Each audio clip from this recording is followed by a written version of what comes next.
In today's video, I am going to be repairing a stock radio that I got from the junkyard. I've gone through about 5 or 6 of these, and for some reason they all have issues down here in Texas. This one in particular only seems to play sound out of the passenger side speakers, and the FM stations are not working.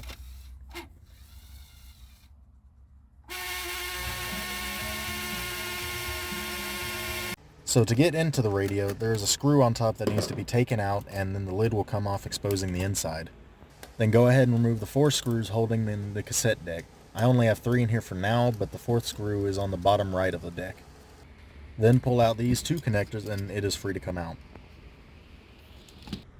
So I am after this amp here on the back because I think it is causing the issue.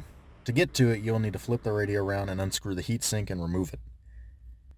Now the bottom lid has to come off. It also has 1 screw in it, and then I can access the circuit board. The chip will need to be desoldered to remove. Be very careful with soldering irons as they are very hot. Once it is desoldered, you can then pull it out and solder in the new one. I'll have a link in the description for the chip. Still only working on the passenger side. Okay, let's see, does FM work?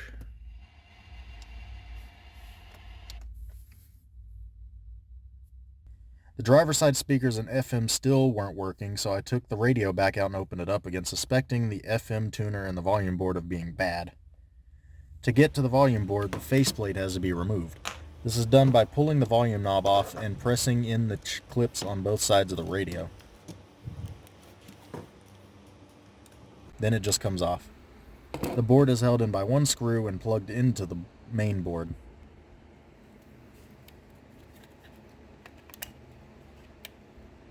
One connector, however, is directly wired from the board to the power supply, so you'll need to desolder the connector from the volume board to fully remove it. These are the solder joints for the connector. After it was removed, I pulled one from another radio I had and soldered the connector back into place. Take note of the wires as it can't be soldered in backwards. Well, if you look at this. Current player of the year? Yeah, he is. Both sides are working now. Flip to the left, it's working. And go to the right. Yeah, it's all working now. So, it was not that amp, though it did make things louder. It was this board here. So now that the radio was playing out of all the speakers, now it was time to take out the FM tuner board and swap it with a working one. There are actually 2 boards, an AM and FM tuner. The AM tuner is bigger of the 2, with the FM tuner being smaller and in front of the AM board. The solder joints for the FM tuner are here, and the AM tuner board is here.